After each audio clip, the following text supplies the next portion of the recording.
Tout d'abord, c'est un réel plaisir de vous présenter ce travail qui a été conduit par toute l'équipe des urgences de Saloul et bien sûr d'autres centres. C'est un réel plaisir en tout cas. Sachez que c'était pas évident au tout début et je vais vous parler un tout petit peu d'historique. Donc je vais partager tout d'abord mon écran. Oui, on voit parfaitement votre présentation, Riyad Bouker. Oui, très bien. Donc, tout d'abord, avant de commencer, je remercie toute l'équipe qui a participé à cette étude. L'équipe des urgences de Sahloul, l'équipe des urgences de Farhat Hached, l'équipe des urgences de Sfax et l'hôpital de Jamel. Ce sont 4 équipes qui se sont jointes pour essayer de répondre à une question parmi d'autres. Je pense que ce premier résultat de cette première partie de l'étude est assez intéressant. Alors tout d'abord, pour introduire un tout petit peu notre équipe, depuis l'arrivée du Covid, de ce phénomène Covid, notre équipe s'est intéressée à plusieurs domaines de recherche. On a mené 2 études dans l'intérêt du zinc, dont les résultats vont être bientôt publiés. On a fait aussi 2 études sur la quercétine, sur les malades non graves et les malades graves. Une autre étude qui a été menée sur l'intérêt de la mélatonine avec un supplément vitaminique. On a aussi pris un intérêt, mais qui n'a pas été très pourvoyeur. Après une analyse intermédiaire, on s'est arrêté sur l'argent colloïdal. On s'est intéressé aussi sur le post-Covid, notamment sur la mesure de la dysfonction endothéliale, avec un appareillage assez spécifique.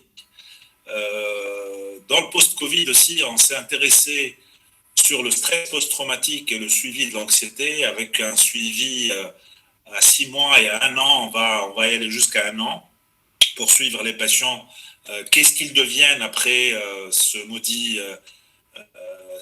maladie, si bien sûr ils s'en sortent. Récemment aussi, on a eu une équipe des entraîneurs de chiens qui ont eu l'expérience de détecter le cancer du sein, et j'ai vu qu'il y avait un intérêt, notamment dans une étude française a été publiée. Donc on a fait aussi cette recherche. Et en fin de compte, le lactose nigel, on a mené actuellement 3 études. Et là, je vais vous présenter la première étude, bien sûr. Alors, juste pour revenir un tout petit peu à l'historique, je me rappelle, j'ai été approché par des collègues qui m'ont dit, écoute, Lia, je sais que tu travailles beaucoup sur le Covid, mais il y a un médicament qui marche et ça serait intéressant de le voir si réellement ça marche, oui ou non. On m'a dit c'était la Nigel sativa, le Habba Sauda. Donc moi, sincèrement, en tant que scientifique assez acharné et qui n'accepte que l'evidence-based médecine, j'ai pas trop tiqué au début, mais bon, je me suis dit, je vais quand même faire ma bibliographie, et j'ai fait ma bibliographie, et j'ai trouvé beaucoup de choses intéressantes, et c'est pour ça que j'ai tiqué sur l'étude, et on s'est entendu avec Si Mohamed pour mener toute l'étude à sa fin. Alors, juste, je vais vous présenter un tout petit peu ma petite recherche bibliographique pour introduire un petit peu le sujet. Il y a un micro qui...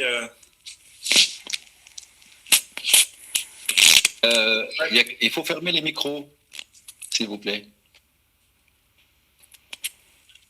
Alors, juste pour vous présenter un tout petit peu que dit réellement les publications sur la Nigel sativa, ce travail qui est publié dans New Nutrients nous en montre les publications jusqu'à l'année 2020.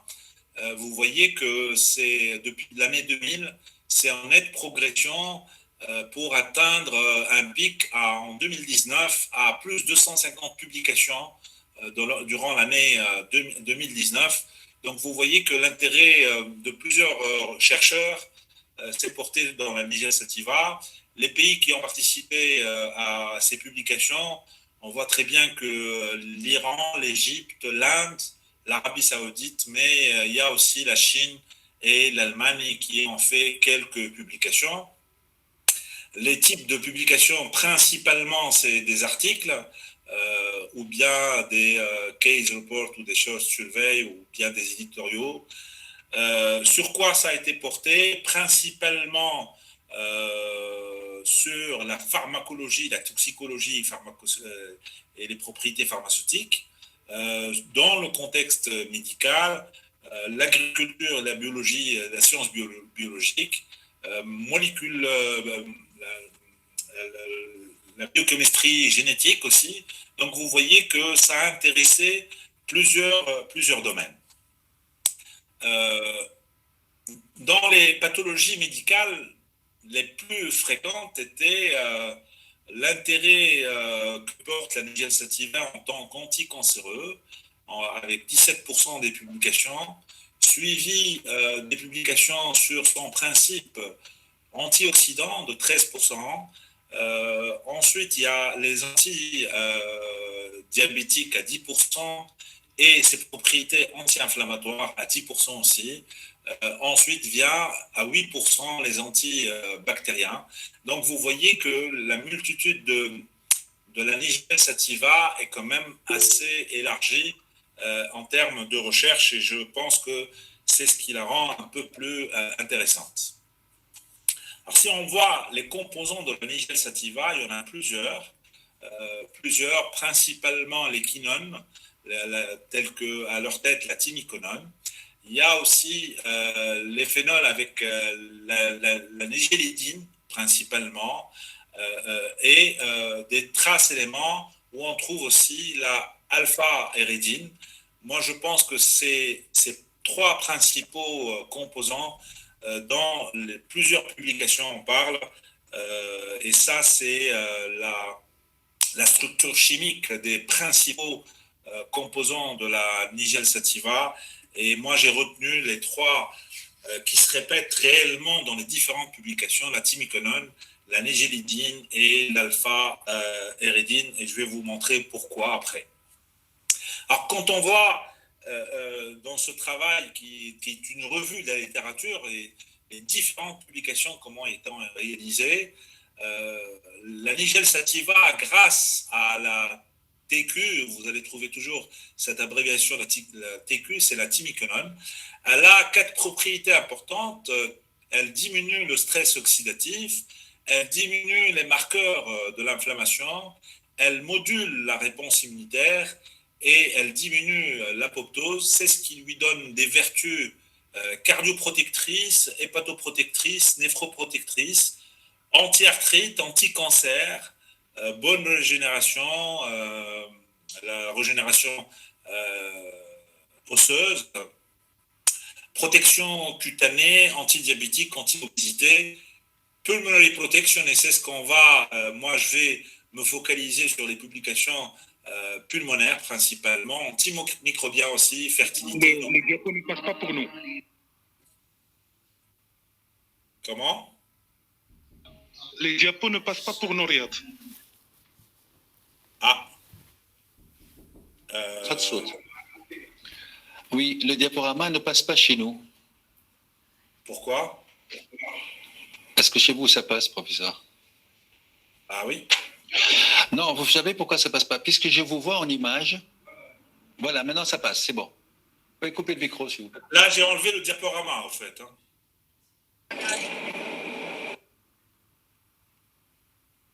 Donc ça, vous ne l'avez pas vu? Là, on l'a pas vu passer. Hein, on l'a pas vu passer. Ça aussi, on n'a rien vu, que la première image. Ah. Bon, rapidement, hein, ça c'était l'évolution des publications dans le monde. Je pense que vous m'avez entendu. Principalement les domaines dans lesquels les recherches étaient réalisées: anti-cancer, antioxydants, antidiabétiques. Les composants de la Nigel sativa, moi je retiens principalement les trois plus importants, la thymiconone, la négilédine et l'alpha-éridine. Ça, c'est ce que je voulais vous dire, c'est que la Nigel sativa, avec son principal composant, la thymiconone, a des propriétés. S'il vous plaît, vous pouvez fermer les micros. A des propriétés immunomodulateurs, a des propriétés de diminuer l'inflammation, de diminuer le stress oxydant et de diminuer l'apoptose. Et c'est ce qui lui permet, grâce à ces quatre, on va dire, quatre gros principes, mais chacune, bien sûr, on peut les détailler beaucoup plus, a son effet cardioprotecteur, hépatoprotecteur, néphroprotecteur, anti-arthrite, anti-cancer, régénération osseuse, protection cutanée, antidiabétique, anti-obésité, pulmonaire, protection et antibactérien, ça, antimicrobien, ça, on va se focaliser dessus, mais c'est aussi en faveur de la fertilité, neuroprotection, antidépresseur et antiépileptique. Et gastroprotecteur aussi. Hein. Ça avance. Voilà. Deuxième publication, c'est une revue qui est publiée en 2000. C'est l'effet de la nigelle sur le système respiratoire, sur l'allergie et sur les désordres immunologiques. Et je vous montre ici les publications qui ont été réalisées. Ça doit avancer là. Voilà. Les études principalement expérimentales étaient focalisées sur l'asthme, les BPCO et lung injury, les lésions pulmonaires, le cancer pulmonaire, l'allergie et désordres immunologiques, les troubles obstructifs respiratoires et les troubles allergiques. Ça, il y avait des études cliniques, mais cela, ce sont des études expérimentales principalement. Et ces études concluent ça, c'est la liste des études expérimentales. Et bien sûr, quand vous voyez ici les principaux composants, il y a toujours les trois molécules dont je vous ai parlé, la thymiconone, la L-éridine. Bien sûr, il y a la partie aqueuse, la partie alcoolique de l'extrait de l'huile de nigelle, avec différentes implications cliniques au niveau pulmonaire. Alors, cette étude, elle conclut 4 actions au niveau respiratoire. Ça va stimuler les bêta-2 adrénergiques et c'est ce qui va permettre une bronchodilatation, bien sûr. Elle inhibe, et ça, je pense que c'est une action que j'ai retrouvée dans plusieurs travaux, la libération de l'histamine et notamment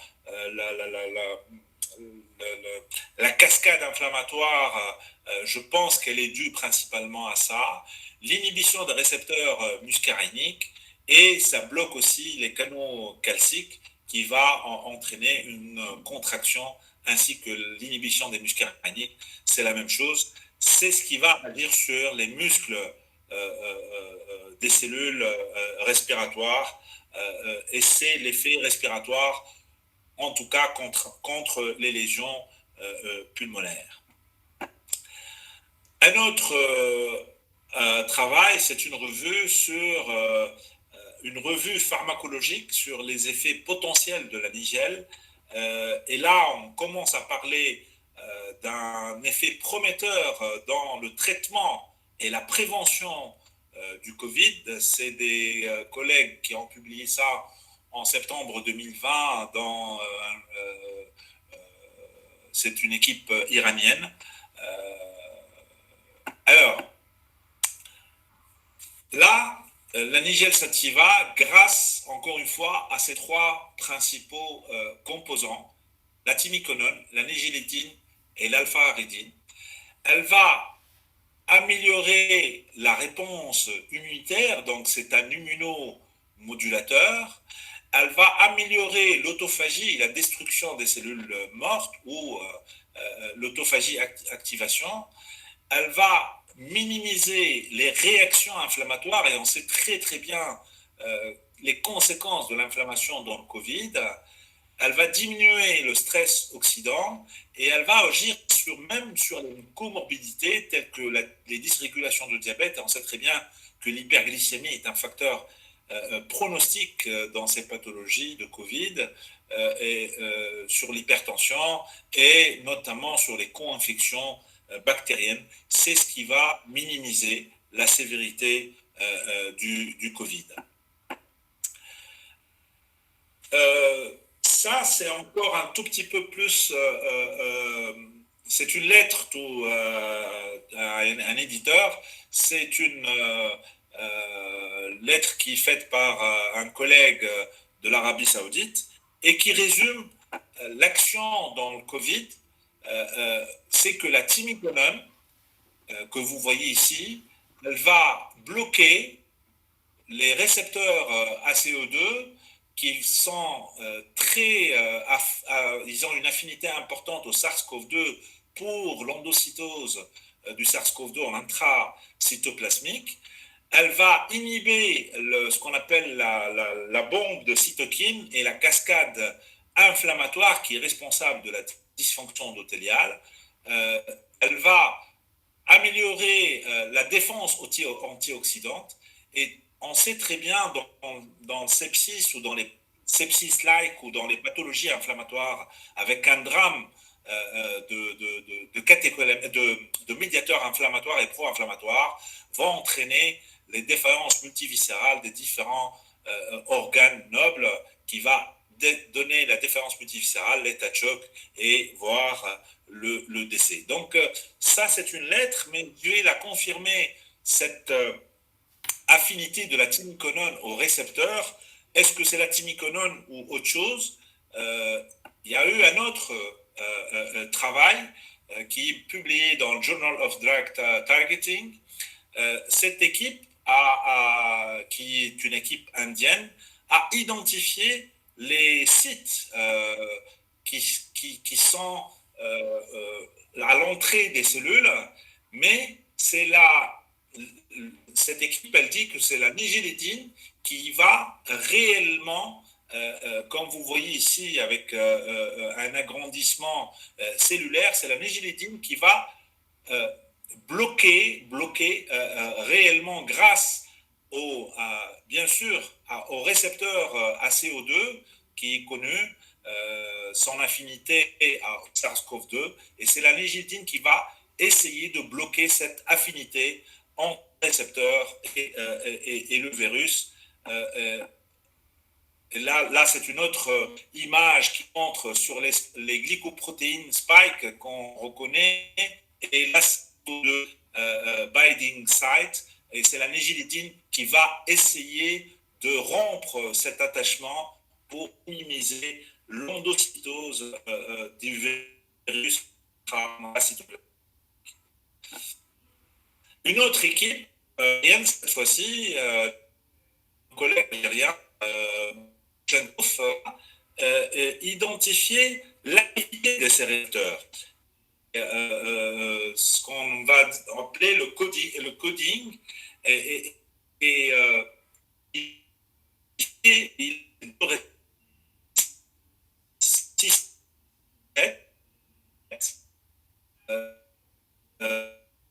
et c'est plongé aux différents composants de la Nigel sativa par rapport aux médicaments qu'on connaît tous, qui a été usuel dans les différentes études dans le Covid. Et vous voyez que sur les deux récepteurs, le 6LU7 et le 2GTB, plus ça diminue, plus l'activité est meilleure.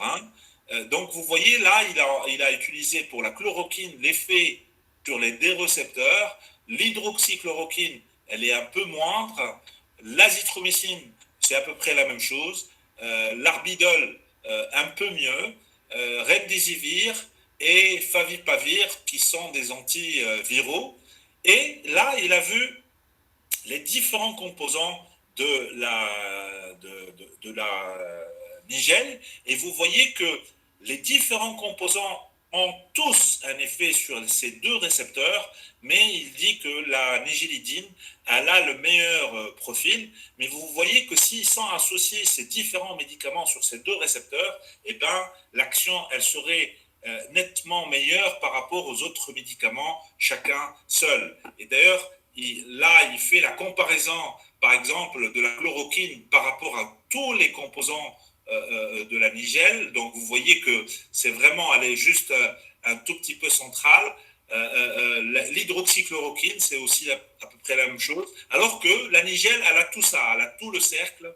Donc, vous voyez la supériorité de la nigelle, en tout cas, selon l'affinité sur les récepteurs, et je parle bien sûr sur des études assez poussées et assez biologiques. Maintenant, je passe à autre chose et il faudrait bien sûr comprendre de passer de la nigelle en absolu avec une posologie en milligrammes à ce qu'on appelle la nanomédecine ou la nanoformulation.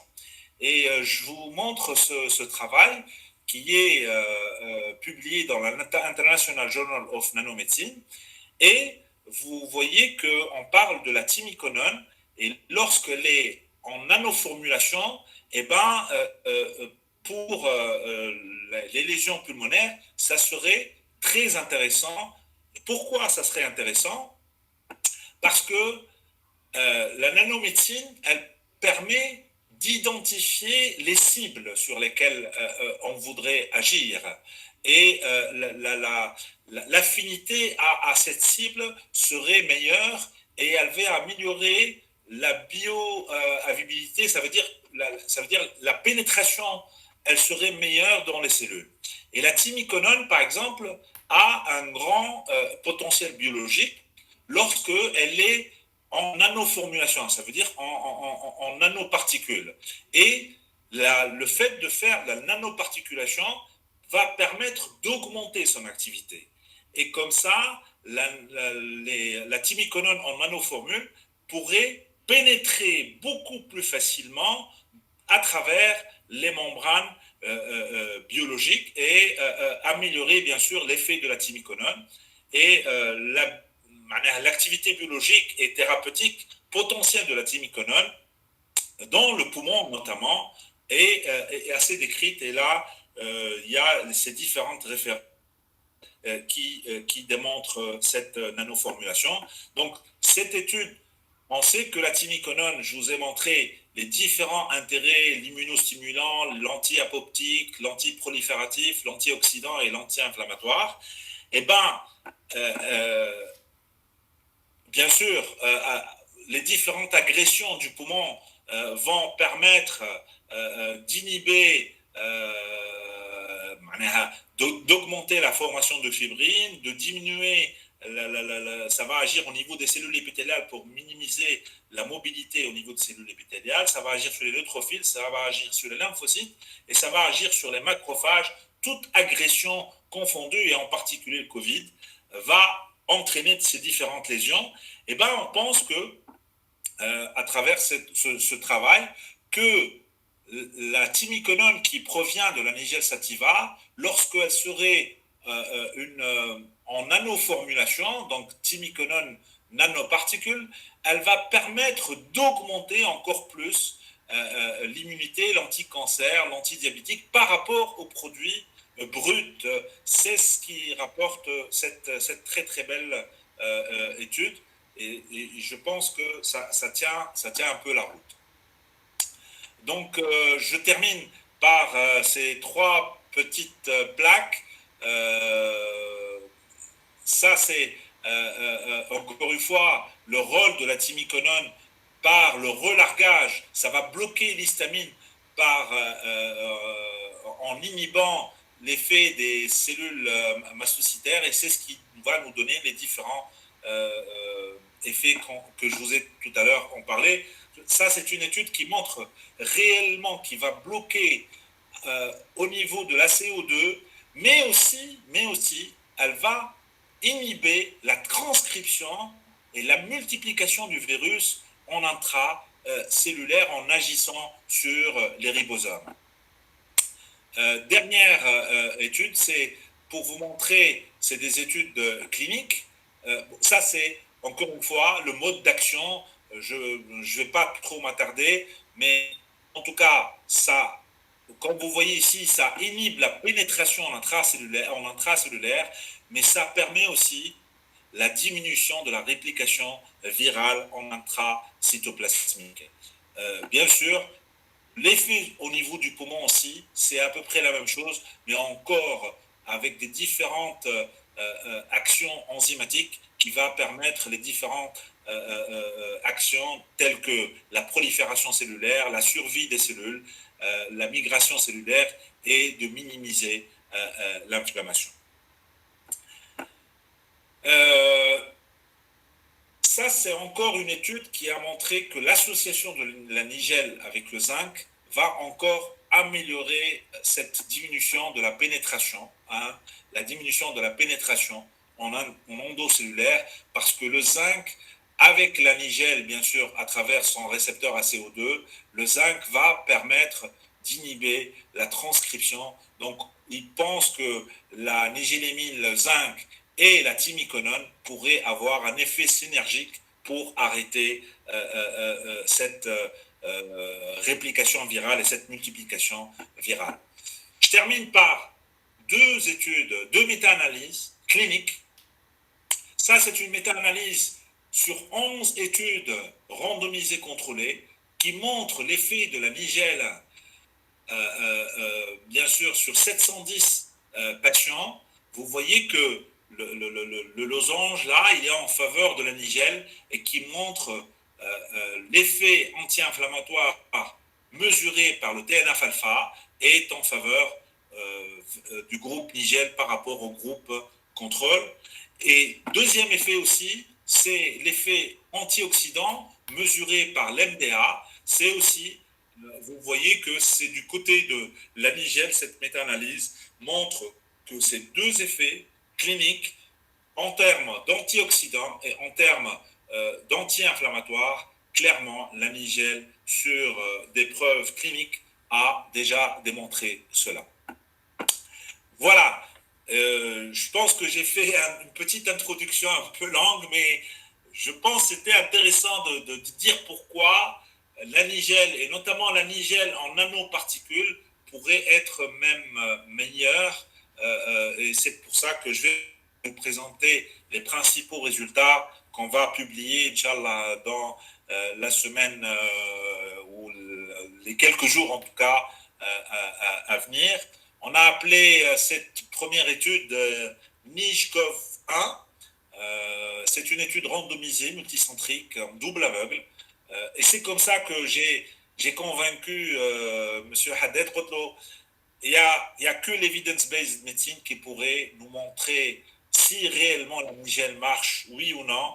On peut avoir l'expertise personnelle, mais ça reste, en termes d'evidence-based medicine, un grade C. Il faut faire des belles études en double aveugle où on peut être sûr de l'efficacité de ce médicament, oui ou non.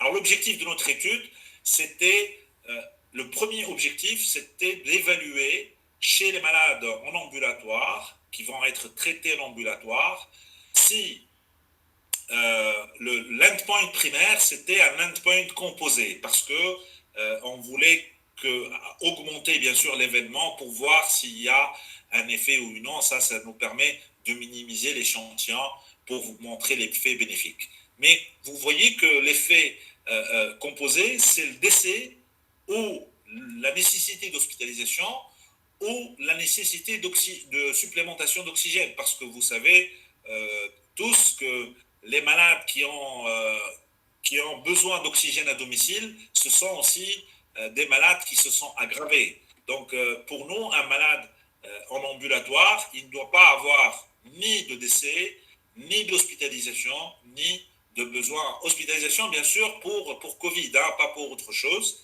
et ou besoin en oxygène dans les 30 jours qui ont suivi la randomisation.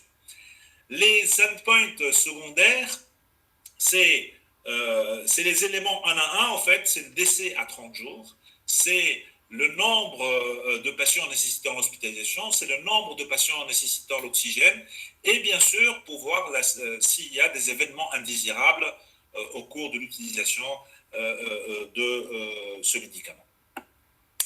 Alors, patients et méthode, juste pour vous montrer, on a commencé en janvier 2021, on a fini en août 2021. Les 4 services, je vous les rappelle, et je le remercie encore une fois.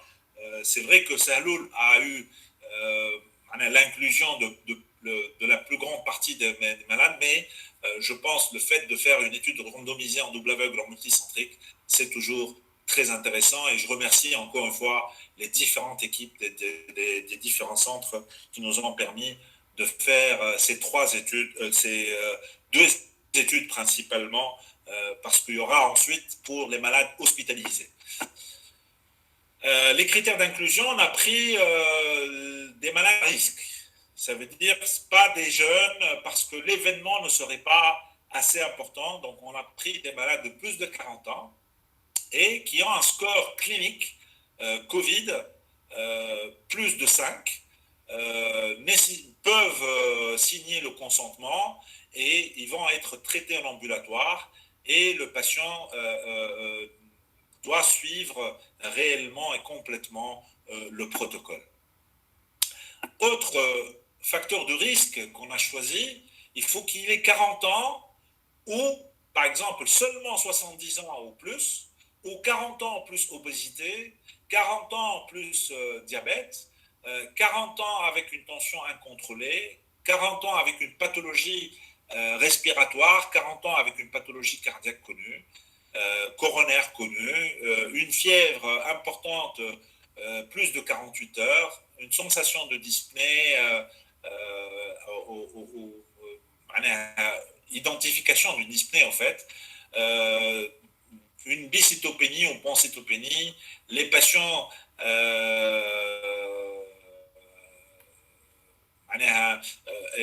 ayant des médicaments de contraception par exemple. Donc on a pris une population à risque pour essayer d'avoir plus d'événements. Bien sûr, on n'a pas voulu prendre que des jeunes. Les critères d'exclusion, les patients qui nécessitent l'hospitalisation ont été exclus de cette première étude. Ils rentrent dans une autre étude. C'est pour les NICHCOV 2 qu'on va présenter prochainement. Les patients avec une pathologie inflammatoire telle que maladie de Crohn ou des diarrhées chroniques ou des pathologies de mauvaise absorption, les malades, les femmes enceintes, les patients ayant une notion d'allergie, et les patients dont l'investigateur pense qu'il était trop qui ne peut pas être inclus. Bien sûr, il y a toujours ce critère d'exclusion dans les études. Alors voilà, ça c'est le protocole, comment on a fait. Donc à l'inclusion, on fait le test PCR à nos patients, on prend les paramètres vitaux, tous les paramètres vitaux, on fait même un test de la marche, c'est systématique, on fait le test de la marche, on ne se contente pas d'une saturation au repos, et bien sûr le malade prescrit à son choix un traitement ambulatoire. Donc on ne fixe pas le traitement ambulatoire. Bien sûr, nous, on a un protocole, par exemple, à Sahloul, mais on laissait au choix le traitement ambulatoire au médecin qui faisait sortir le malade. Et ensuite, la randomisation a été réalisée. Donc, on aura 2 groupes, le groupe Nigel et un groupe placebo. Et l'évaluation est réalisée à J3, à J5, à J10, à J15, à J21 et à J30. Qu'est-ce qu'on fait? On voit quand les signes ont disparu, si les signes persistent ou apparition de nouveaux signes, leur intensité, l'observance au traitement, est-ce qu'il n'y a pas des complications, est-ce qu'il n'y a pas d'effets indésirables, est-ce qu'ils n'ont pas pris d'autres médicaments ou ils ont consulté un autre médecin, et bien sûr, s'il y a eu d'hospitalisation, bien sûr, le décès, ça va de soi aussi, il a été recherché systématiquement. Bien sûr, cette étude a été enregistrée avant le démarrage dans clinicaltrial.gov avec le numéro que vous voyez. comme étant une étude clinique randomisée. La randomisation était réalisée par un statisticien avec un codage, donc c'est des numéros, et d'ailleurs l'anonymat il a été enlevé qu'après l'analyse de différentes qu'après, en tout cas, on a enlevé l'anonymat. Personne ne connaissait quel groupe les malades étaient. Les patients recevaient de la lactose nigel 5 ou bien le placebo, une capsule 5 fois dans les 3 premiers jours en sublingual, bien sûr, et après les 3 premiers jours, ils recevaient 3 fois par jour pendant 12 jours. Et comme j'ai dit, la capsule était déversée sous la langue. Voilà. Maintenant, les résultats, je pense que tout le monde est en train d'attendre les résultats. Mais bon, je pensais que c'était important de vous montrer la méthodologie parce que c'est très important que vous montrez que la méthodologie était correcte. Ça, c'est notre flowchart, ça veut dire la population inclue. 271 malades étaient randomisés, 14 n'étaient pas inclus pour des raisons diverses. On a retenu 257 dans notre population, 112 dans le groupe Nigel et 125 dans le groupe placebo. 3 ont été enlevés, mais bien sûr, on a fait une analyse en intention de traiter. Donc, 112 inclus dans l'intention de traiter et 125 en intention de traiter, mais à la fin, ici, il y avait 122 et ici, il y avait 112. Qu'en est-il de la comparaison entre les deux groupes? Tout d'abord, les caractéristiques démographiques, de point de vue âge, ils avaient un âge comparable de 61 ans, 63 ans. Le sexe était kiff-kiff, moitié-moitié. L'HTA, les antécédents d'HTA, les antécédents de diabète, les antécédents d'insuffisance rénale, les antécédents d'insuffisance respiratoire. Vous voyez, 10%, 4,8%. Le P n'est pas significatif entre les deux groupes. Les signes vitaux à l'admission, la tension artérielle systolique, la tension artérielle diastolique, la température, la fréquence cardiaque, la fréquence respiratoire, la saturation en oxygène au repos et ce qu'on appelle ça, c'est le delta après un test de la marche, ça veut dire la baisse de la saturation après un test de la marche, elle était de 1,2 et 0,7, donc était la même chose dans les deux groupes. Et la confirmation de PCR était de 60% dans le groupe Nigel et 56,8% dans le groupe placebo. Et le P était non significatif aussi. Allez, on avance. Ça, c'est la durée des symptômes. Depuis quand les symptômes existaient? Depuis 9 jours et depuis 8,5 jours, et le P n'était pas significatif. La diapo ne passe pas, professeur Riyad. Hein, la diapo ne passe pas. Ben, j'ai pas mis de واحد là, hein. J'ai pas mis de diaporama, نحيت diaporama خاطر قلت لي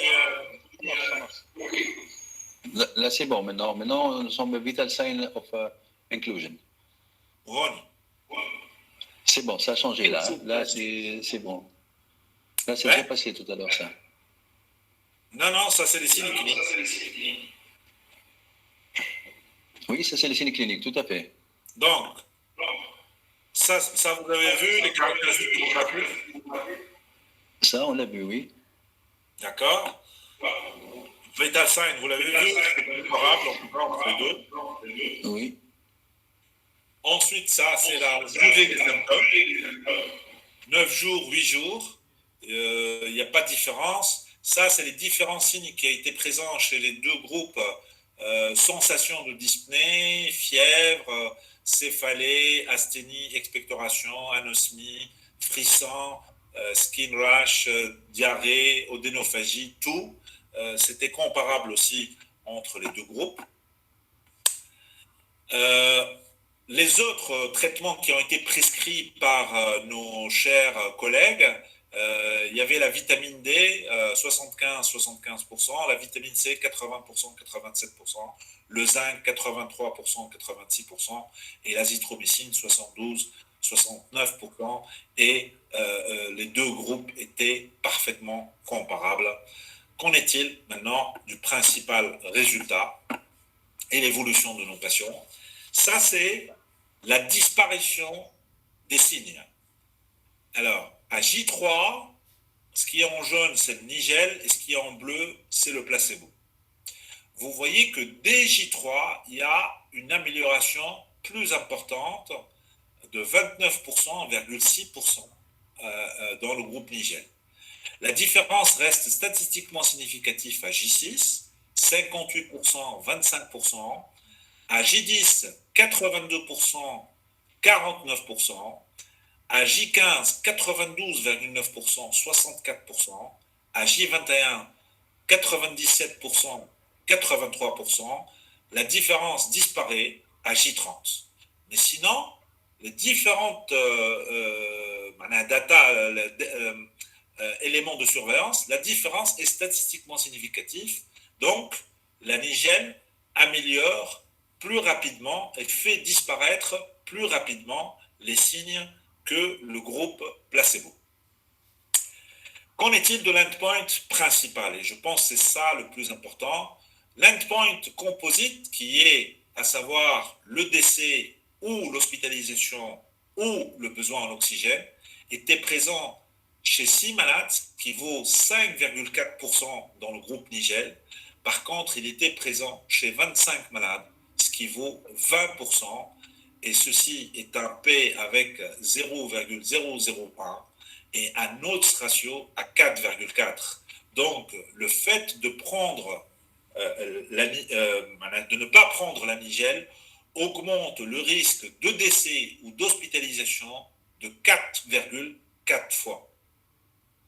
Deuxième endpoint, qui est un endpoint secondaire, le décès seulement. Et sincèrement, moi, je ne m'attendais pas, avec peu d'échantillons comme ça, une différence statistiquement significative sur le décès seulement. Il y a 0 malades dans le groupe nigel qui sont décédés. Il y a 8 malades qui sont décédés dans le groupe placebo. Et ceci est une différence statistiquement significative. Et l'autre ratio, il est calculé par une méthode autre, parce que lorsque l'odds ratio, une des cases égale à 0, il faudrait rechercher une autre méthode de calcul. Donc, le fait de ne pas prendre la nigel augmente le risque de décès de 3,3 fois. L'hospitalisation, elle est multipliée à peu près de 4 fois, plus de 4 fois. 3,6% dans le groupe nigel, 14,4% dans le groupe placebo, et c'est encore une différence statistiquement significative. Le besoin en oxygène, bien sûr à domicile ou à l'hôpital, 6 malades, 20 malades, et c'est une différence statistiquement significative. La durée moyenne de la disparition des signes était de 2,3 jours dans le groupe, c'est une moyenne, 2,3 jours dans le groupe nigel et 5,3, donc ça diminue plus de moitié la disparition des signes. Et vous voyez que les différentes colonnes, c'est des différences qui sont statistiquement significatives. Ça, c'est... est-ce que vous arrivez à voir comme ça? Vous arrivez à voir comme ça? Oui, c'est parfait. Parce que quand j'enlève le diaporama, ça m'enlève la dimension.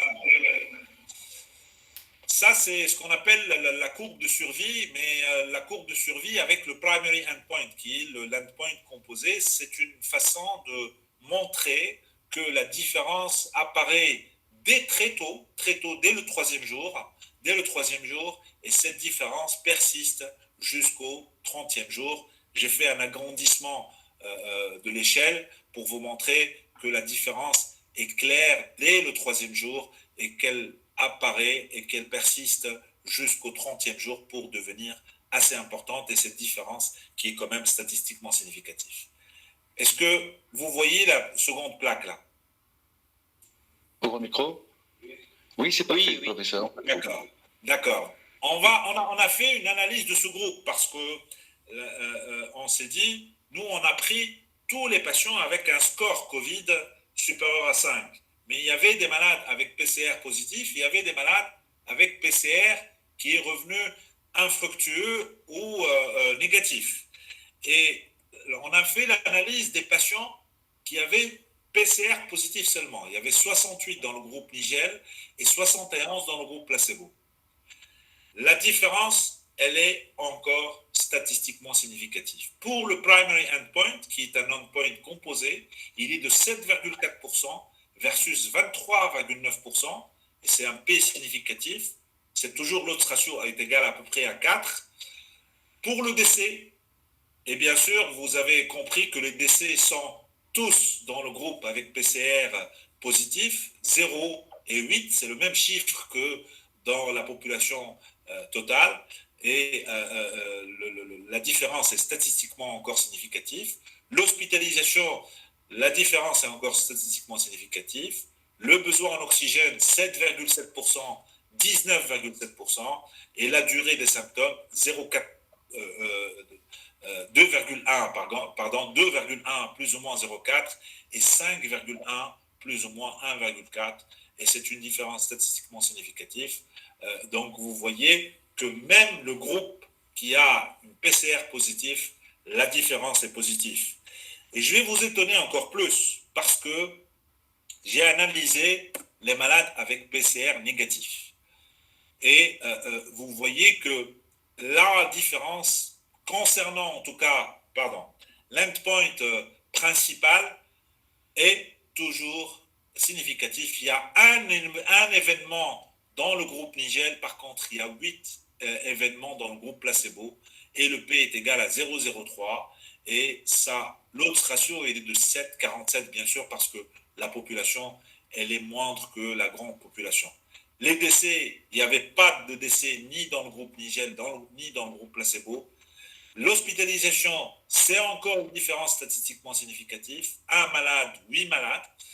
Le besoin en oxygène, il n'y a pas de différence significative. Et la durée des symptômes, elle est aussi statistiquement significative. 1,8 jours dans le groupe Nigel versus 3,8 jours dans le groupe placebo. Donc, la totalité du groupe, il y avait, avec l'objectif qu'on a tracé dès le début, il y avait une différence statistiquement significative. On a pris seulement les PCR positifs, il y avait une différence statistiquement significative. Et la cerise sur le gâteau, même ceux qui sont négatifs, il y avait... Diapo ne passe pas. Hein? Diapo ne passe pas. Les diapos ne passent pas. Là, Nous sommes au primary endpoint. Là, patient with positive PCR, hein, ici. allez, شفتوها là. Là. Non, non, non. Mais vous l'avez commenté. D'accord. Donc,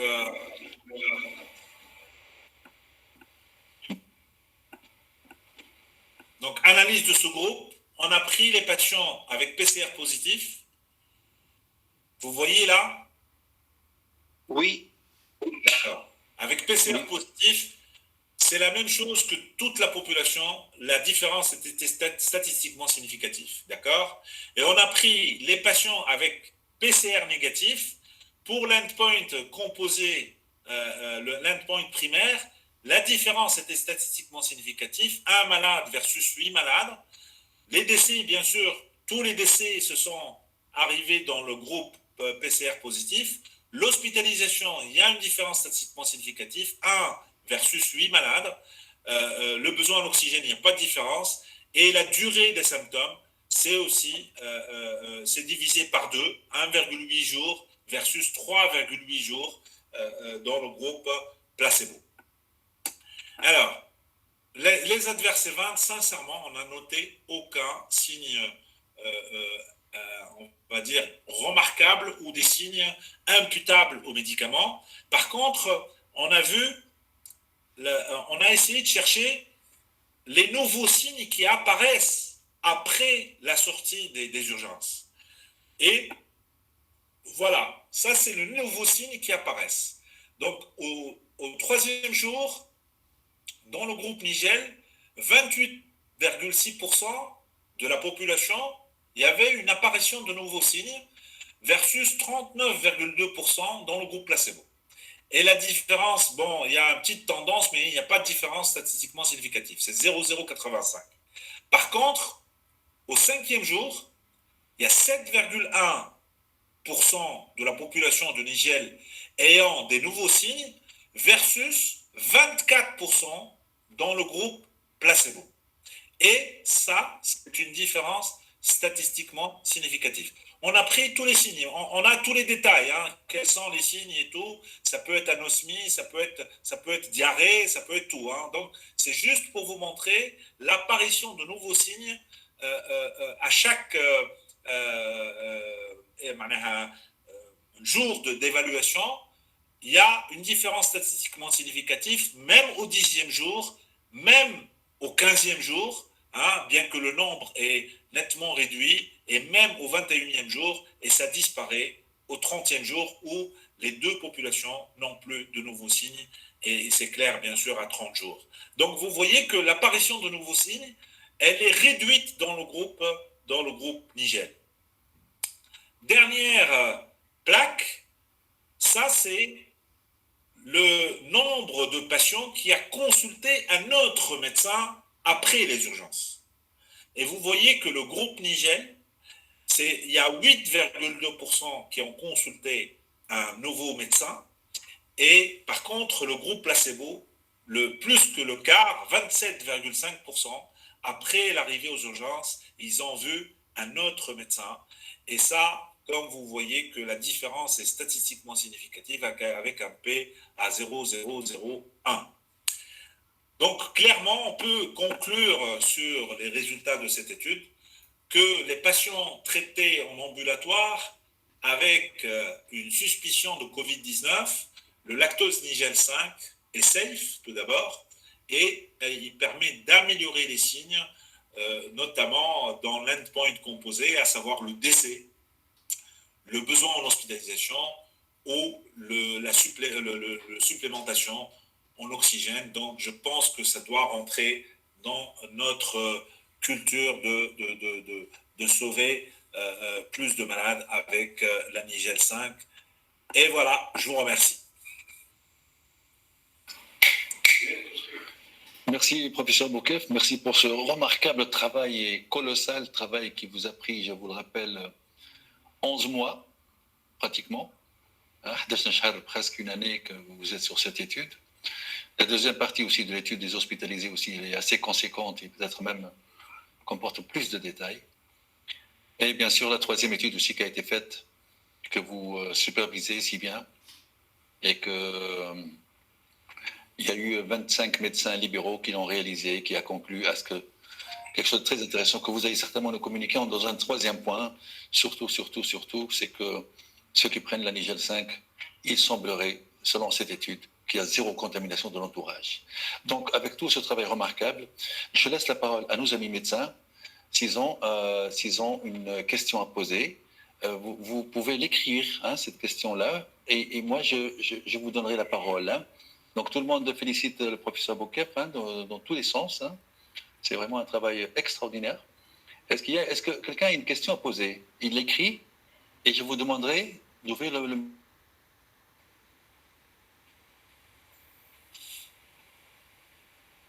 Ou bien quelqu'un ouvre le micro et pas directement, puisque vous n'êtes pas nombreux à poser des questions, apparemment.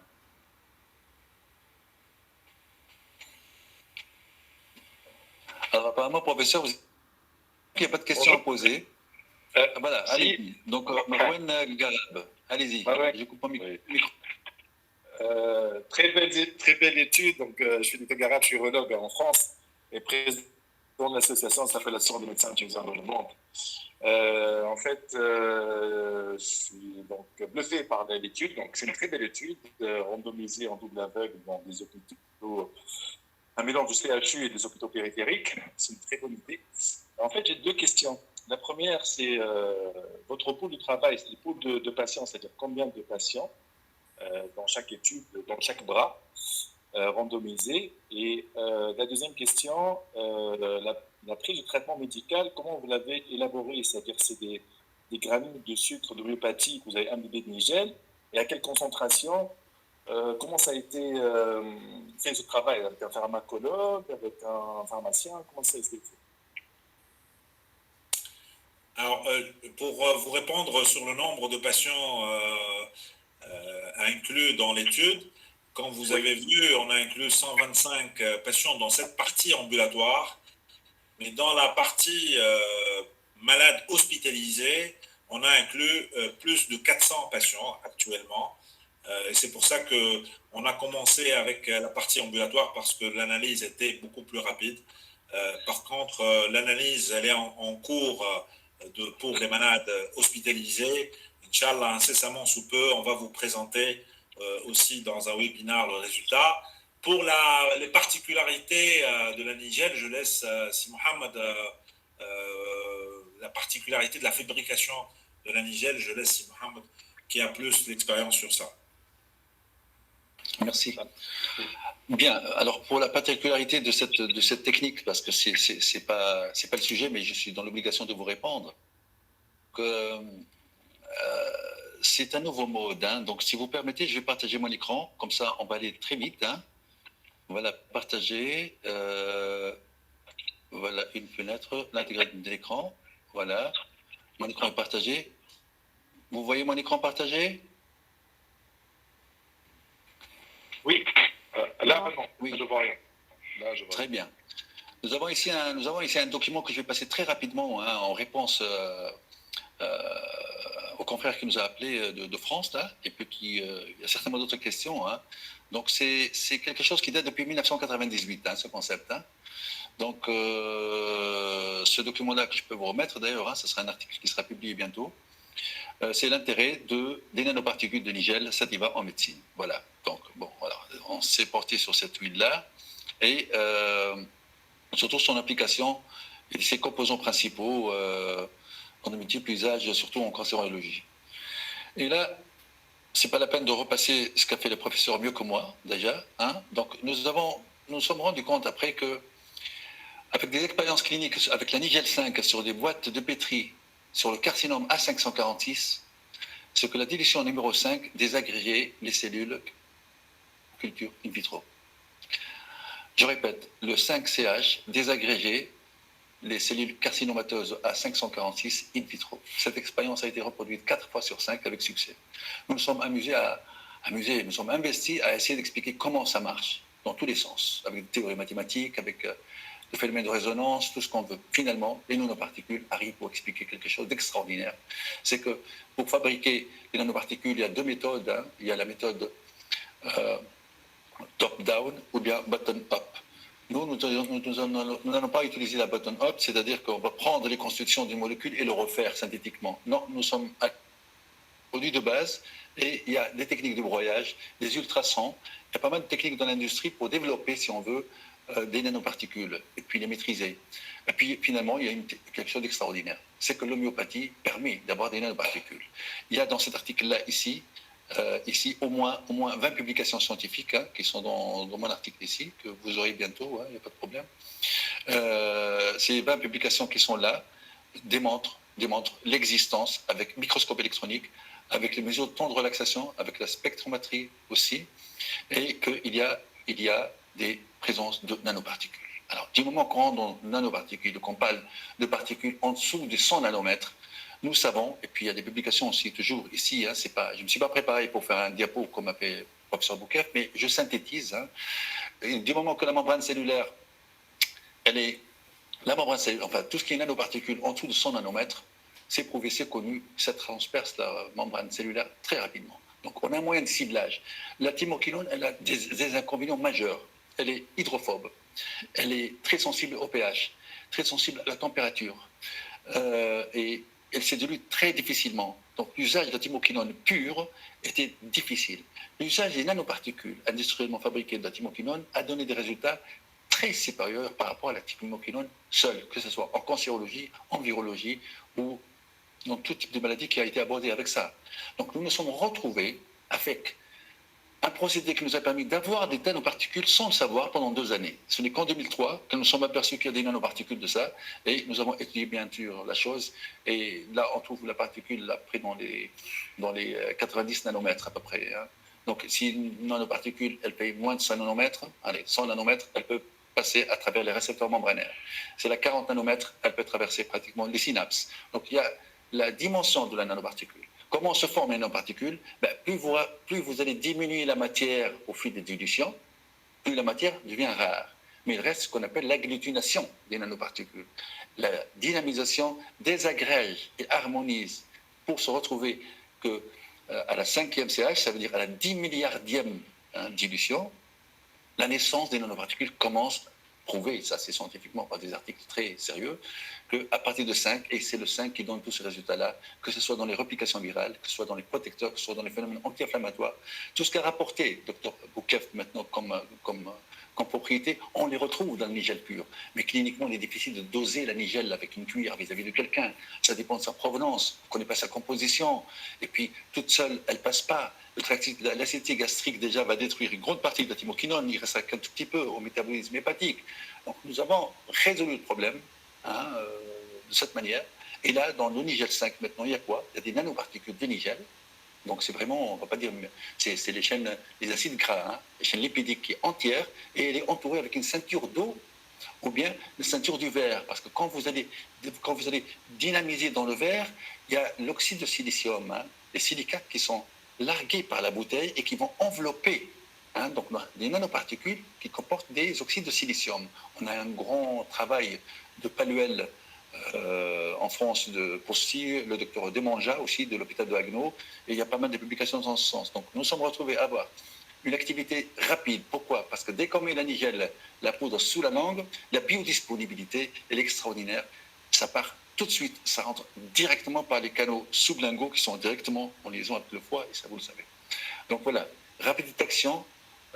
Toxicité nulle, la nigel elle-même, moins qu'on bouffe moins qu'on mange des kilos, elle est toxique. Mais là, vous êtes avec 10 milliardièmes de 0,6 millilitres, donc on risque pas de s'intoxiquer.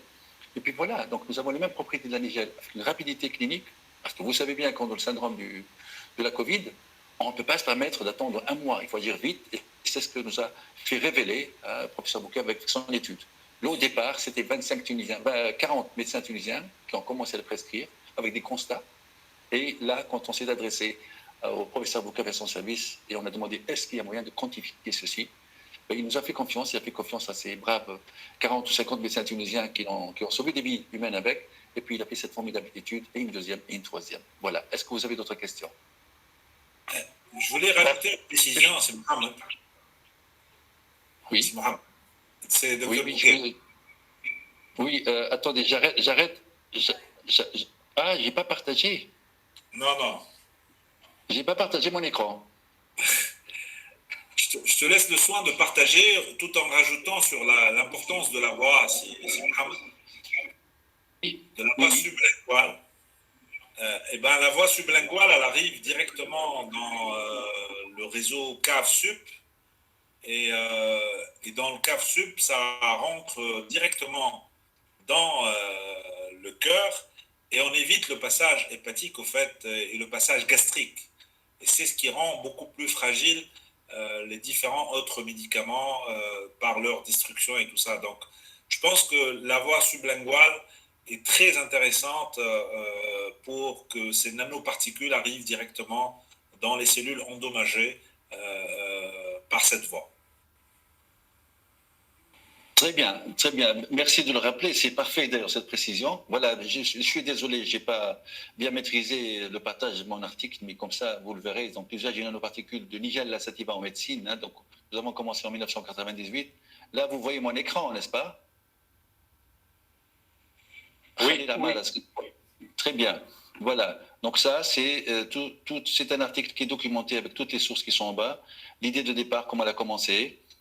Et puis, à chaque fois que j'ai quelque chose d'annoncé, il y a toujours les références scientifiques concernant l'existence des nanoparticules dans cette solution, dans ce produit qui s'appelle le lactose Nigel 5.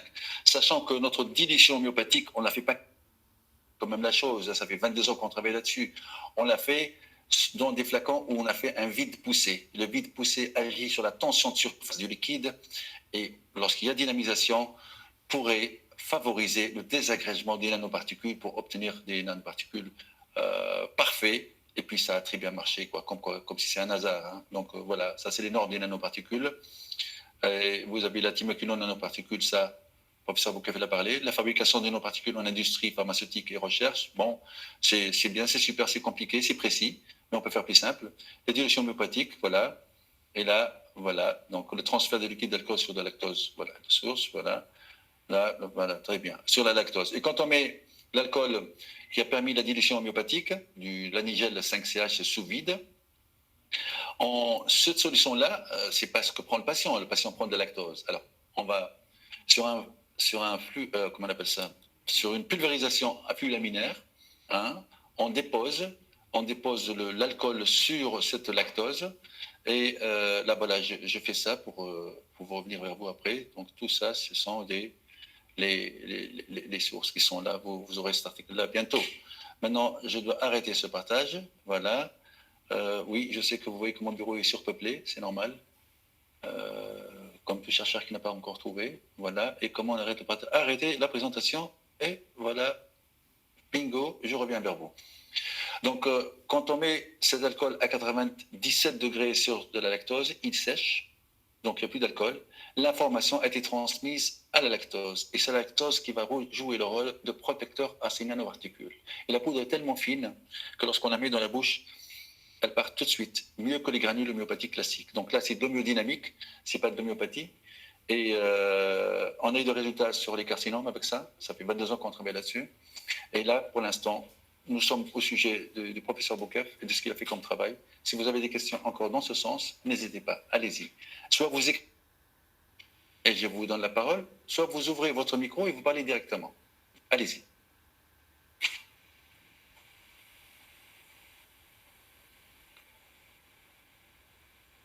Docteur Khalil, je crois que vous avez écrit une question. Oui. Oui. Bonsoir tout le monde. Ma question est aussi, c'est une interprétation, ce qu'elle a dit, Dr Boukef, pour l'apparition de nouveaux signes. Elle a dit qu'avec le groupe Nigel, il n'y a pas d'apparition de nouveaux signes. Donc, je veux m'adresser à Dr Boukef sur l'intérêt de l'introduction tôt du Nigel pour éviter les complications des malades. C'est le timing. À chaque fois, on a observé, plus qu'on introduit tôt Nigel, plus qu'on aura des résultats meilleurs que les autres patients. Tout à fait. Tout à fait. Je pense que tu as amplement raison sur ça. Et d'ailleurs, avec les résultats de l'étude NICHCOV-2 pour les malades hospitalisés, je pense que l'effet comparatif, parce que vous savez très bien que les malades hospitalisés arrivent plus tard que les malades ambulatoires, et ça, on va le préciser notamment avec les délais. Je suis d'accord avec toi que le fait de démarrer très tôt, on aurait de meilleurs résultats. Si on arrive après la cascade inflammatoire, lorsque les lésions pulmonaires sont très très avancées, je pense que l'effet bénéfique et protecteur de la Nigel diminue nettement. En tout cas, là, on a montré que la Nigel fait apparaître moins les signes. Pas totalement, ils n'apparaissent pas, non. Mais en pourcentage, les signes apparaissent de façon statistiquement significative, moindre dans le groupe Nigel par rapport au groupe placebo. Merci. Très bien. Donc, je reprends. Si vous avez des questions, n'hésitez pas à les écrire. On va tout de suite, on vous répondra là-dessus tout de suite. Hein. Sachant que un point très important qu'a soulevé le professeur Riyad, c'est qu'il y a eu un grand pourcentage des personnes qui étaient au PCR Covid positif. Donc, on peut conclure tout de suite, c'est que ceux qui sont négatifs, soit c'est des faux négatifs, soit c'est une autre virose, d'autres viroses. Donc, la même action, on l'a observé aussi durant 22 ans, sur tout type de virus connu actuellement, hein, même l'herpès, hein, pratiquement, qui disparaît le soir même. Et le travail remarquable aussi qui a été fait par le service de M. Boukef et les 4 autres hôpitaux qui ont participé à cette étude aussi, nous a permis aussi de nous rendre compte, hein, et le travail surtout des médecins prescripteurs qui ont commencé depuis 2 ans, hein, ce produit qui autorisé par le ministère de la Santé tunisien. Il a son certificat de libre vente, et le certificat de conformité qui est fabriqué par les laboratoires Advanced Pharma Corporation, qui sont avec nous d'ailleurs ici. Ce produit permet...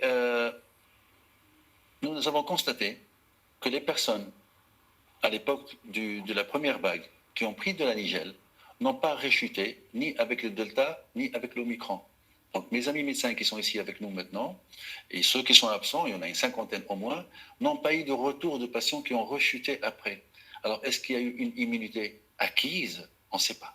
Autre donnée aussi importante, mais ça aussi, la science et l'exactitude du travail du professeur Boukef va certainement nous renforcer ces constatations, une différence entre constatations empiriques. Là, nous sommes dans la science, les statistiques et l'exactitude.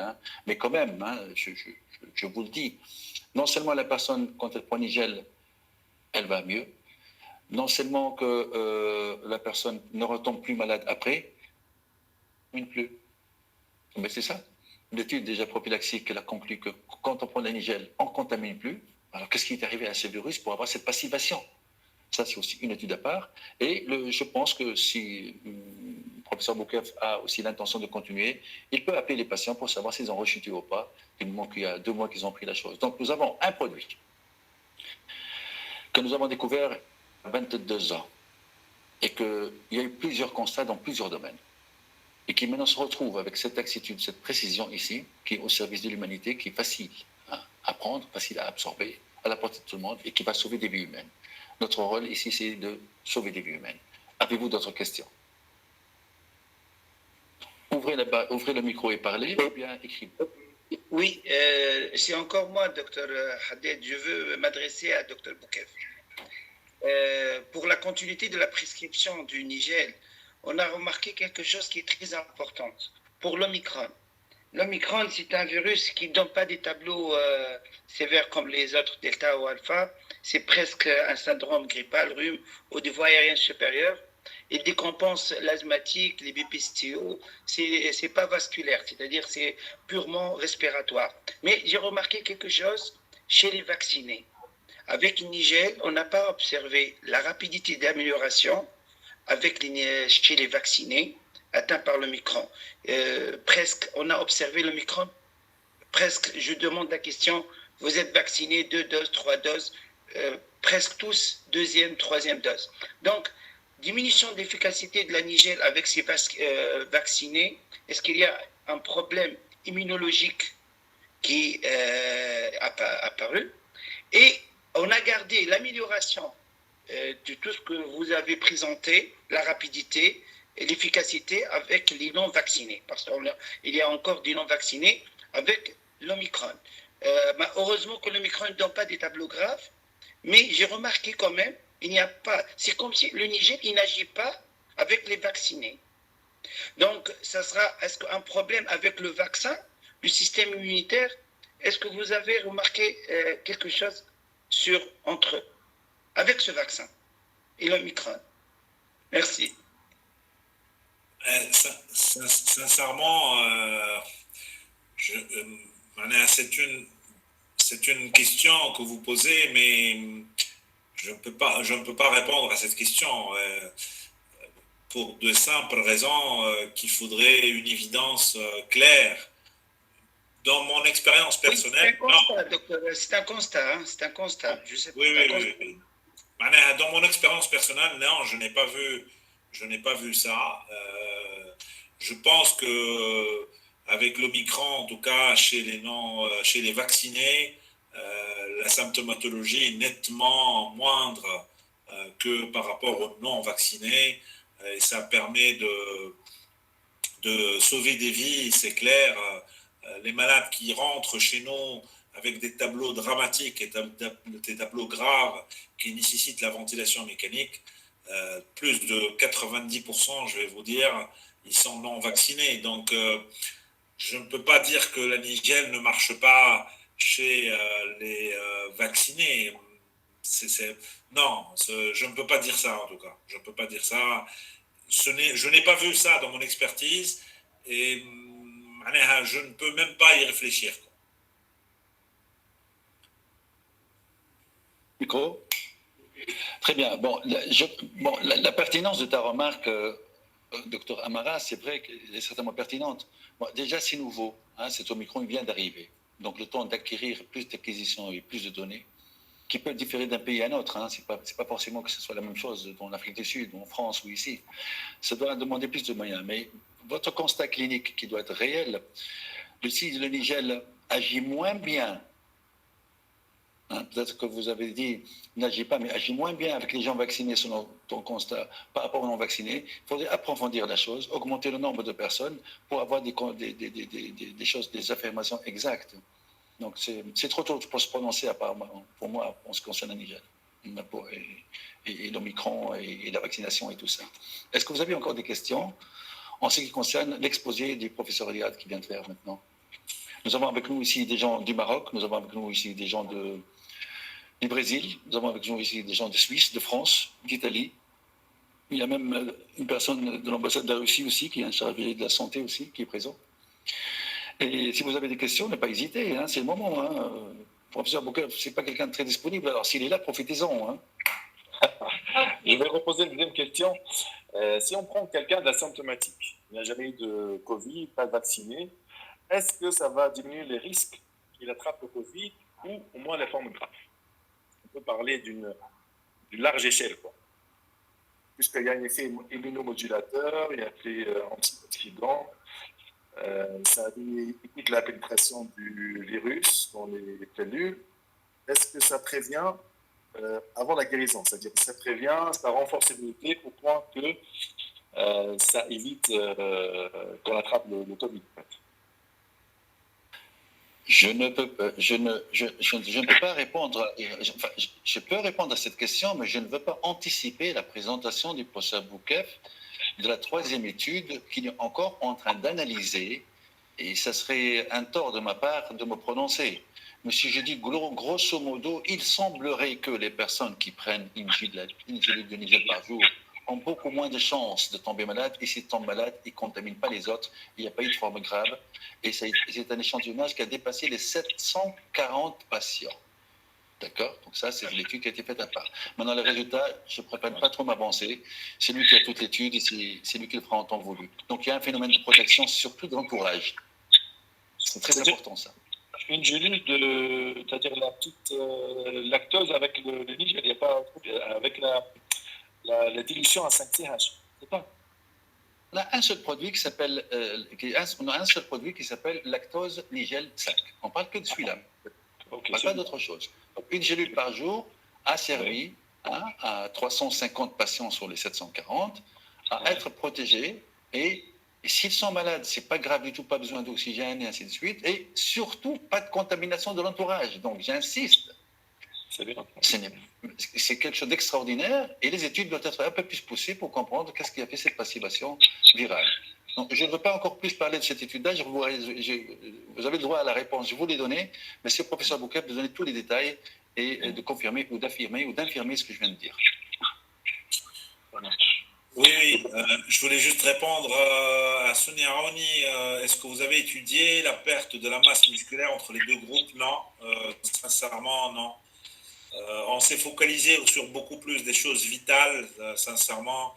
Vous savez, les urgences, on s'occupe beaucoup plus des choses vitales, mais c'est vrai que c'est une bonne question à laquelle peut-être une autre étude devrait faire face.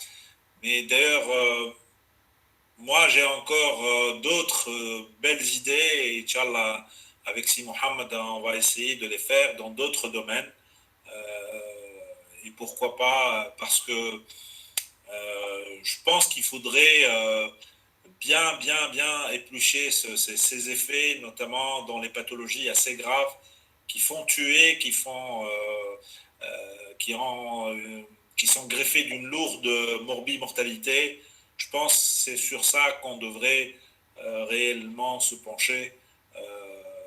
Mais c'est vrai que c'est une question qui tient le coup, mais sincèrement, on n'a pas évalué le poids au fil de l'évolution. Très bien, s'il n'y a plus de questions, attendez. S'il vous plaît, petite question. Allez-y. Est-ce que la Nigel 5 possède une action anti-agrégante plaquettaire? Oui, ouvrez le micro. Ça, c'est. Je demande d'abord au professeur Boukef, est-ce qu'il a fait ce constat ou pas? Oui, j'ai vu quelque chose comme ça, mais sincèrement, moi, je me suis beaucoup focalisé sur le pulmonaire, beaucoup plus que sur les autres effets, à savoir carcinologiques ou autres, mais il semblerait que oui. Il semblerait que j'ai vu entre les lignes ça, mais je ne me suis pas trop focalisé sur ça. Il y a plus de 2000 articles qui sont publiés sur la Nigel, mais quand j'ai fait ma recherche, je me suis focalisé beaucoup plus sur la compréhension du mécanisme d'action et surtout sur les lésions pulmonaires. Très bien. Par rapport à la question de notre ami par rapport au phénomène d'antiagrégant plaquettaire, oui, la Nigel, selon les études, agit sur les INR, sur les facteurs de coagulation. Le Nigel 5 aussi. D'ailleurs, les gens le remarquent, quand ils prennent le Nigel 5, il y a le sang qui coule plus facilement. Maintenant, vous allez vers d'autres questions. Est-ce que si les personnes prennent du Plavix ou si cette personne prend des anticoagulants, est-ce que c'est... Non, c'est un modulateur. Ça ne peut jamais forcer quelque chose. Donc, oui, il semble que c'est le cas. Mais, comme a dit le professeur Boukef, il faudrait vraiment des études pour affirmer de telles affirmations. Est-ce que nous allons bientôt conclure? Si vous avez une autre question. Oui, une question. Est-ce que pour la femme enceinte, on peut donner le Nigel bon. Oui. Alors, personnellement, depuis la création de la Nigel en 1998, j'ai émis l'hypothèse de ne pas donner la Nigel aux femmes enceintes. Et pourtant, des confrères tunisiens et français un peu partout dans le monde ont donné la Nigel à plus de 5-6 mois. Personnellement, je dis non. Pourquoi? Parce que la Nigel, elle a quand même des propriétés abortives. Et il se peut, donc on n'a pas essayé pour le savoir, il se peut que ces propriétés sont conservées avec des nanoparticules dans le Nigel 5, qui est une dilution homéopathique, homéodynamique. Donc j'ai dit non, pas vraiment. Donc on ne le donne pas aux femmes enceintes, comme ça on ne peut pas se permettre d'essayer, il faut des tests animaux pour ça et tout, ça dépasse nos capacités. Donc il est proscrit chez la femme enceinte, pas prescrit, proscrit. Si vous permettez une question, une personne qui dit voilà, mes patients me demandent quelle est la différence entre les graines de Nigel en vrac et la Nigel 5. Je crois que c'est le sujet de tout le débat qu'on a fait tout à l'heure. La Nigel 5 comporte un terme grossier, un concentré de nanoparticules. Ça veut dire la biodisponibilité qu'on peut avoir avec une gelée de Nigel peut être assimilée à une grande quantité de Nigel à absorber qui peut être toxique et pas facilement assimilable ni digérable. Donc c'est vraiment du ciblage. C'est comme les nanoparticules qu'on utilise par exemple en cancer. Donc c'est un phénomène de toxicité visé au tumoral, pas nous, dans la recherche. Donc là, vous avez des nanoparticules qui arrivent dans les récepteurs membranaires et l'information est diffusée. Ça n'a rien à voir avec la Nigel 5, rien. Ça s'appelle lactose Nigel 5 et c'est pas du tout la même chose que la Nigel. D'ailleurs, la Nigel n'a marché selon une étude pakistanaise qu'avec du miel. Il faut pour quelqu'un qui pèse 1 kg, il faut 80 grammes de miel par jour. Pour les diabétiques, c'est pas possible. Pour les gens pauvres, c'est pas possible. La quantification est difficile. Là, vous avez des gélules, mais c'est une forme galénique extraordinaire. Avez-vous une autre question avant qu'on donne la parole juste à M. Feki, qui sont les laboratoires Advance Pharma ici, qui va terminer avec ça? Voilà, merci Sama. Il y a une autre question? Il y a une autre question. Feki Abdelazak, c'est le fondateur de Advance Pharma Tunisie. Il est parmi nous ici. C'est un grand collaborateur. Et puis, c'est vraiment la main dans la main qu'on rencontre ce type de personnes qui nous dit qu'on a des trésors en Tunisie et puis qu'il faudrait conserver comme on participe à cette étude-là et tout le groupe formidable de médecins. Monsieur Feki, à vous la parole. Merci, c'est Mohamed. Bonsoir à tous. Bonsoir, docteur Riyad Boukef. Je commence par vous remercier et vous féliciter pour cet exposé. D'abord, pour la monographie exhaustive sur la Nigel, puisque je suis pharmacien pharmacologiste, donc ça m'intéresse, la pharmacognosie. Et en plus, pour le sujet pour lequel vous êtes là, je vous félicite pour cette étude. et surtout les données, les résultats statistiques qui vraiment nous confortent beaucoup et nous encouragent encore plus de travailler sur ce sujet-là et de serrer la main avec Si Mohamed Haddad. Donc, nous, on est là dans notre laboratoire Advanced Pharma que je dirige. Moi, je suis enseignant pharmacologiste de la faculté de pharmacie de Monastir, mais depuis des années, je suis lancé dans l'industrie. Donc, on a toujours cet aspect académique qui ne nous quitte pas toujours. Donc, on est toujours amené à revenir à ces aspects scientifiques pour cette activité industrielle. Donc, je suis là. Nous, on est là pour mettre en valeur ce savoir-faire développé par ce Mohamed Al-Haddad qui consiste au passage par le Nigel Sativa de l'aspect phytothérapique à l'aspect homéodynamique par la dynamisation de ces nanoparticules. Donc, on change d'échelle phytothérapie qui consiste à étudier les concentrations, les teneurs en milligrammes et en grammes, en passant par ces nanoparticules et surtout la dynamisation de ces nanoparticules. Nous avons bien évolué avec ce produit-là. Dans l'entourage familial et professionnel, on entend bien l'écho de l'efficacité de ce produit-là. Bien sûr, ce sont des constats, hein, les statistiques, les études, c'est à vous qu'on doit se référer. Mais pour ce produit-là, donc, nous sommes nous avons pris la charge de mettre en forme pharmaceutique de cette Nigel 5. C'est-à-dire, on a la solution active de cette Nigel qu'on incorpore sur le lactose et puis le solvant sèche. Et ce produit-là, il est véhiculé par le lactose. Bien sûr, le côté pharmacotechnique, donc on doit justement proposer ce produit qui est mis en sublingual, c'est-à-dire sous la langue. Bien sûr, il va être rapidement dissous, sans résidu et sans passage par le suc gastrique ni par le cycle entérohépatique. Donc ça donne en plus son efficacité. Bien sûr, nous, avec ces doses-là, on échappe, bien sûr, on évite tout ce qui est toxique et tout ce qui est résidu de la matière. Donc, pour ne pas être long, je remercie toute l'audience, je remercie le professeur Boukef avec tout l'équipage qui a collaboré avec lui. Je remercie bien sûr Mohamed Haddad, mais on continue à nous serrer les coudes avec cette pandémie qui est la Covid. C'est presque, on a vaincu cette pandémie, mais on va se préparer pour d'autres. On ne sait jamais, hein, on est toujours prêt. Merci beaucoup. Hein. Donc, avant de donner le mot de la fin au professeur Boukef, parce qu'apparemment vous n'avez plus de questions. Oui. C'est un produit qui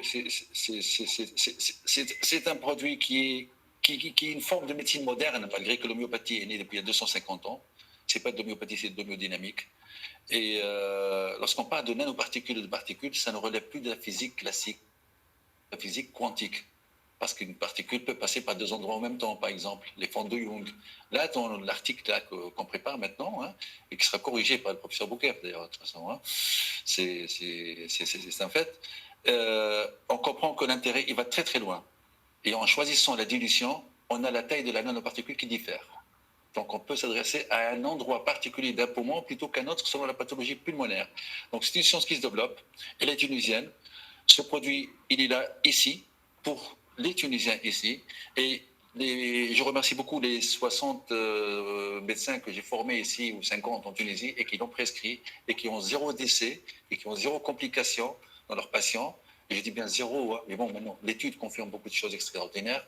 Et je suis là avec mon équipe de recherche qui est en Europe, puis qui est un peu partout. Et nous tenons à votre disposition pour faire face maintenant à cette épidémie et à ce qui va arriver après. Professeur Boukef, vous avez la parole et c'est avec vous qu'on va terminer. Merci beaucoup encore une fois. Je réponds rapidement à deux petites questions qui ont été écrites dans les messages. Si on peut utiliser la nigelle dans l'AVC ou dans l'IDM, sincèrement, moi j'ai beaucoup d'idées. Je vais me lancer dessus et j'espère que si Mohamed il va nous suivre, bien sûr. Quoique, je vous assure que c'était un travail assez colossal parce que le suivi de tous les malades, le consentement qui doit être signé, l'appel et le rappel, il y a eu même des malades auxquels on est parti pour les voir chez eux, pour avoir les nouvelles.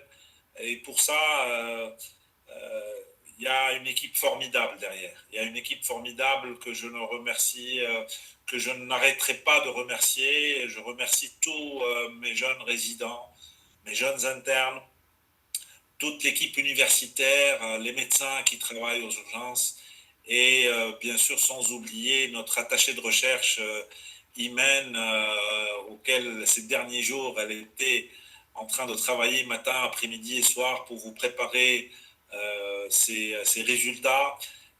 Sincèrement, moi qui me donne un véritable plaisir scientifique, sans plus, mais j'espère qu'on va continuer encore avec d'autres centres, parce qu'il n'y a pas mieux que les études multicentriques pour avoir plus de malades, pour avoir des meilleurs résultats. Et plus on agrandit les échantillons, plus on a une méthodologie réellement bien faite, je pense qu'on peut arriver à de très très bons résultats. Inch'Allah, Tunis, en tout cas, on aura cette belle innovation. Je remercie encore une fois Si Mohamed Haddad et toute son équipe pour avoir participé avec nous. Il nous a offert les échantillons et les placebos qui avaient. J'étais très dur avec lui pour que l'apparition des différentes gélules et différentes boîtes soit identique pour que l'effet placebo passe idéalement. L'anonymat a été maintenu jusqu'à la dernière rubrique après la saisie de toutes les données. Je pense que c'est un résultat de longue haleine et on espère continuer dans ce domaine de recherche qui, c'est vraiment la seule chose qui me laisse encore dans l'universitaire. C'est ma vraie satisfaction. Bien sûr, la guérison aussi, l'évolution de mes patients, ça n'a pas aussi de prix. Voilà, je vous remercie. Ben écoutez, je vous remercie beaucoup, professeur Boukef, et je confirme l'étude qui a quand même pris 12 mois hein, pratiquement. N'était pas facile du tout, hein, le nombre des dizaines de personnes mobilisées dans ce service pour cette partie ambulatoire. Mais là, pour les parties des personnes hospitalisées, c'est une autre affaire. Là, ça, c'est autre chose qui va arriver, d'autres paramètres. Elle est aussi intéressante dans l'ensemble. Hein. Et l'étude, bien sûr, préventive, elle est quelque chose d'extraordinaire. Donc voilà, mesdames et messieurs, nous ne faisons pas de la recherche pour la recherche. Comme disait De Gaulle, des chercheurs, on en trouve, et des trouveurs, on en cherche. Donc il y a quelque chose qui a sa part de vérité non négligeable. Et cette solution-là, elle s'adresse à quel problème? Ce n'est pas une dermatose, c'est pas une chute de cheveux. C'est le problème du coronavirus. Donc vous avez entre les mains un produit, un moyen d'aider qui est disponible. Et faisons de notre Tunisie un pôle où il y a de nouvelles formes de médecine qui vont naître. Parce que si maintenant 3 études ont été menées en 2 années, c'est un record. Établi par le professeur Boukef et son équipe, et par notre équipe aussi de recherche. Et on va très loin encore. C'est pas fini, on fait que commencer. Merci de votre participation, et je vous souhaite tous bonne soirée. Merci M. Boukef, merci M. Feki, merci à tout le monde, et à tous les médecins qui ont prescrit Fractal, et nous sommes avec vous dans ce parcours et dans ces périodes difficiles qui continuent à nous menacer. Bonsoir tout le monde. Merci beaucoup.